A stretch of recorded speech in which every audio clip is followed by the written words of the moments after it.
Okay, so here we are with experiment number 2. We're going to try, this time we're going to use just chicken and vegetables, no seasoning or anything else like that. We're going to see how that works.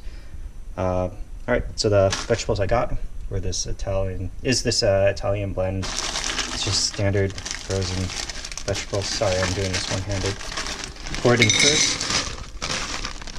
If you've read your Crockpot instructions, you'll notice that they ask you to put in the vegetables first because they cook a little bit more slowly than the meat. Anyways, so next, chicken. This time I did trim off the fat. You see it's just hanging there. Put it in like so.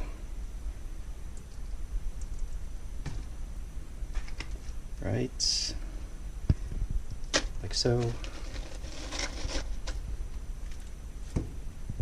And like so. And that's pretty much it. Notice this time I'm not adding water or anything like that. The vegetables will supply all of the moisture. Right, so we're gonna set it for 4 hours on high, and that should be it. I'll get back to you when it's finished.